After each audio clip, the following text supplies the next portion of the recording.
recibimos una vez más aquí a nuestro químico de cabecera, nuestro candidato al IG Nobel, el gran Luis Alberto Panisolo. ¿Cómo le va? Muy bien, ojalá ese pronóstico se cumpliera. Ya lo vamos a concretar. Muy bien. Bueno, pero estamos aquí entonces, Patricia, con una tetera humeante. Por lo pronto sí, seguimos con nuestro tecito. Más que humeante, con vapor, porque en realidad no son humos, ahí está mal, serían vapores del agua. Esto es lo que tiene tomar el té con un químico que aclara que no es humito, es vapor. Es para que no me critiquen después los colegas. ¿Con qué seguimos, Pani, bueno, hablando ahora, de té? si nos servimos una taza de té nuevamente, ahí tendríamos que ver que además de quienes consumen el té, lo hacen por placer, o sea, porque les resulta satisfactorio hacerlo. Pero además se ha ido viendo que el té tiene propiedades beneficiosas para la salud. Y entre ellas, la que es más notoria entre los consumidores de té, es la actividad antioxidante. Entonces la cuestión es eso, sí, porque los humanos, los seres vivos, al vivir nos vamos oxidando. Una cosa que estaría bueno recordar cuando hablamos de té, por si alguno no nos escuchó antes, que hablamos del té, no de un té de Tilo ni de un té de Marcela. O sea, es la infusión del té. Estamos hablando porque capaz que cuando uno piensa en beneficios siempre dice un tecito de yuyo, no. Claro, para que lo tengan todos claro, que se lo voy a decir así, es el té de Camellia sinensis o la infusión de Camellia sinensis. Ahí creo que le quedó todo claro. Ahí quedó clarísimo, pero por favor. Muy bien. Bueno, sigamos con los beneficios. Entonces, uno es el de actuar como antioxidante. Porque durante el desarrollo de nuestra vida a diario se van desarrollando unas moléculas que se conocen como radicales libres, pero que son producto de las transformaciones que se dan en nuestro organismo al estar viviendo. Es natural que aparezcan, pero no son beneficiosas, porque entre otras cosas pueden provocar daños en el ADN, en las proteínas. Algunas de las proteínas son enzimas, o sea que regulan nuestro funcionamiento, también en la membrana de las células. Y entonces el organismo tiene mecanismos para oponerse a esos radicales libres. Pero si a su vez en su dieta se ingieren otras sustancias que también se pueden oponer a esos radicales libres, es un beneficio. Ayudamos. Extra. Y eso ocurre con los polifenoles que están en el té, tanto en el té verde como en el té negro. Bien. Entonces ahí el té tiene una buena acción, que es evitar que nos oxidemos. Que nos pongamos viejos. Bueno, Vicente, como siempre, usted le da en la diana, porque justamente este proceso de radicales libres es lo que va favoreciendo el envejecimiento. Claro. Pero no el transcurso de los años, sino el deterioro del funcionamiento del organismo. Llega un momento en que el organismo después ya empieza a tener más fallos, y bueno, llegamos hasta un límite de nuestra vida útil. Claro. Ya está. Lo veo científicamente así. Bueno, pero además, otro de los beneficios que puede tener el consumo del té es que sustancias que están en la infusión del té tienen una actividad antiaterosclerótica. Es decir, la placa que se forma sobre los vasos sanguíneos que después estarían complicando la circulación sanguínea y en muchos casos provocando una hipertensión y demás. Entonces, el té también traía unos beneficios. No como algo terapéutico, pero sí como algo preventivo, como evitar que eso terminaría ocurriendo. O sea, no tomar el té como un medicamento, pero sí como un alimento que nos trae beneficios a la salud. Y también tiene efectos antidiabéticos. Pero sí, pero en el caso de la diabetes mellitus, pero del tipo 2, no era el tipo 1. O sea, cuando hay carencia total de insulina, ahí el té no tendría. Claro. En el caso del tipo 2, que con dieta, y a veces hasta se puede evitar el consumir medicamentos, y bueno, el té estaría contribuyendo a esos efectos. Ahí va. Y además puede tener una actividad antiinflamatoria, eso se ha visto, y en algunas tendría una protección, o sea, evitar o posponer la aparición de enfermedades como Parkinson o como el Alzheimer. Y eso sobre todo es porque evita un daño isquémico, o sea, falta de irrigación sanguínea a nivel cerebral, o sea, evita la isquemia cerebral. Entonces, Estos beneficios yo al menos no los conocía, ¿no? Bueno, o sea, están reportados, también eso va a depender la cantidad de té que se esté consumiendo y también va a depender del individuo. No en todos los individuos va a tener que tener un mismo consumo de té los mismos efectos. Entonces, no lo abordemos el té como un medicamento, pero sí como un alimento que tomado en una forma regular traería unos ciertos beneficios. Es verlo en ese sentido, pero tampoco verlo como una panacea. Claro, no como decir tomé mucho té, no voy a tener... No me va a pasar nada. No, o sea, simplemente es un manejo de probabilidades. Quizás con el consumo de té se disminuye la probabilidad de que la enfermedad se manifieste. Y esto me quedé con un pasito para atrás, ¿no? ¿Actividad antiinflamatoria también?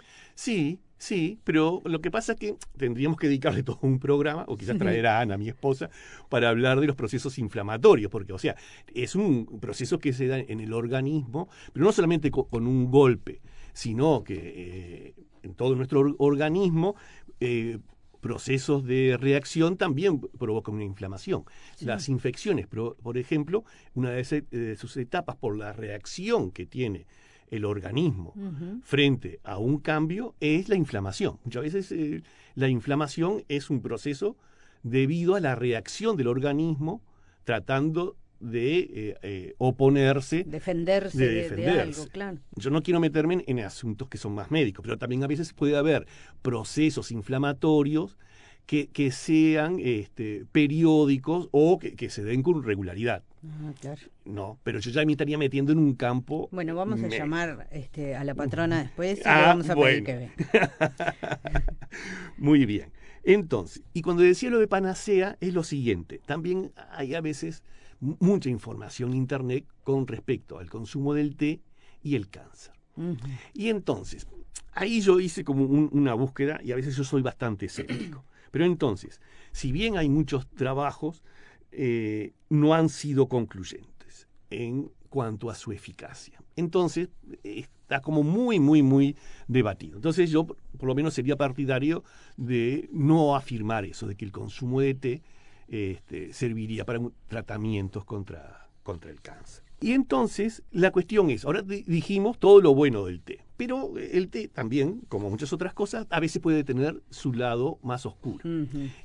Y uno de sus lados oscuros es que podría traer algún perjuicio en alguna situación particular, sobre todo al ingerir té con las comidas. Es decir, con el ingerir té, sobre todo, o en el almuerzo o en la cena. ¿Por qué? Porque uno de los efectos antioxidantes que tiene el té es justamente que también se combina con metales como el hierro, también podría ser el cobre, pero sobre todo el hierro, que están en nuestro organismo y que intervienen en los procesos de oxidación que hablamos de los radicales libres. Ahí va. Y entonces también eso es uno de los efectos de los polifenoles, evitar que el hierro contribuya a esos procesos de oxidación. Muy bien. Pero también esos polifenoles se pueden combinar con el hierro cuando lo ingerimos. Entonces, si simultáneamente estamos ingiriendo hierro en nuestra dieta con los polifenoles que están en el té, es decir, acompañamos nuestro almuerzo con té, se podría ver perjudicada la absorción del hierro. No es en todos los casos, es cuando el hierro no está en la forma hémica. Es decir, ahí está, ahora ya empecé a decir... Ahí ya empezó con las palabras. Ahí está. Entonces, el hierro hémico o en la forma hemo es el hierro que está combinado con otros componentes en los alimentos cárnicos. Muy bien. Y en los alimentos cárnicos, al estar en la forma hemo, la absorción del hierro, que ya de por sí es complicada, es mucho mejor. Cuando el hierro no está bajo esa forma hemo o hémica, su absorción es muchísimo más baja, ya es complicada. ¿No? Por ejemplo, el hierro que está en las lentejas no se absorbe tan bien como el hierro que está en la carne. O sea, es mejor comer un churrasco que una tortilla de espinaca, por ejemplo. O la espinaca también, que podría aportar hierro. Claro. Sí.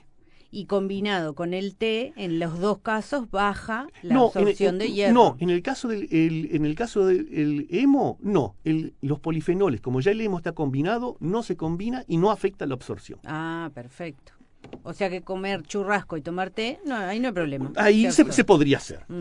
Ese maridaje se podría hacer. Ese maridaje se podría hacer desde el punto de vista nutricional. Sí, claro. estamos En hablando. el otro, cada uno es libre de... Ahí en gustos no hay problema. No hay problema. Y entonces, ese es el asunto. Entonces, cuando, por ejemplo, fuera una dieta vegetariana, ahí no convendría acompañarlo con té. Porque se absorbe mucho menos Claro, del hierro. y sobre todo en el caso de las mujeres, Sí. todavía ese efecto es todavía mayor Mm. en el sentido, porque los requerimientos de hierro de las mujeres, sobre todo en el periodo fértil Claro, de son su más vida, altos. son más altos. ¿Y baja mucho la absorción? Sí, puede llegar a bajar como hasta un 60-70% de lo que sería. Entonces ya de por sí el hierro no hémico, la absorción es muy baja y si eso bajaría en un 70%, Sí, ya es como... baja muchísimo. Entonces ya se puede llegar en algunos casos, a ser un problema grave. Claro. Y ahí, en caso de que la persona dijera, bueno, no, pero yo quiero consumir té, mejor que sea lejos de la comida. Claro. Eso es una de las posibilidades. O sea, no es que no esté permitido consumir el No, té. pero a los efectos de absorber Sí, o sea, el hierro... tienen que encontrarse. Si los polifenoles no se encuentran con el hierro, no sucede nada. Entonces, si yo almuerzo y después ingiero té, dejado transcurrir 2 o 3 horas, no tengo el dato preciso tampoco. No, pero con que pero sea un podría poquito ser así, lejos, ya. claro, entre comidas uno podría estar consumiendo té y no sería el problema. Ahí va. Pero hay algo que es interesante, es que el ácido ascórbico sí favorece la absorción de hierro. Entonces eso traería un beneficio. A ver. Entonces, como el ácido ascórbico se encuentra en el jugo de limón, por ejemplo. Ah. Entonces, si tomara té con limón, podría estar disminuyendo un poco Esa efecto pérdida de la absorción. de absorción. Aunque lo conveniente sería entre horas y no en las comidas principales. Y entonces, ahora vamos a pasar a hablar del té con limón. Y bueno, claro, hicimos un pase y entonces vamos a hablar del té con limón porque muchos... Pero ¿sabe qué vamos a hacer? Bueno, Los vamos a dejar con las ganas. los dejamos con Nos las van a ganas. tener que escuchar la semana que viene. Bueno, entonces otra taza para la semana que viene. Porque hoy no me trajo limón. La semana que viene me trae limón, así Ahí con las está, masitas, todo el té preparado. y el limón. Muy bien. Y ahora estamos esperando la dedicatoria. Bueno, la dedicatoria esta vez es para mi buena amiga Iris. Y sobre todo lo hago porque está todavía presente en mis recuerdos cuando fuimos a una tetería de la ciudad de Granada y Mira qué junto lindo. con Ana bebimos un excelente té marroquí. Pero, qué cogote. Precioso. Bueno, Iris, un saludo de A Ciencia Cierta. Y la semana que viene entonces nos tomamos el té con limón. Muy bien. Gracias, Pani. Que no va a ser marroquí. No, bueno, todo no se puede.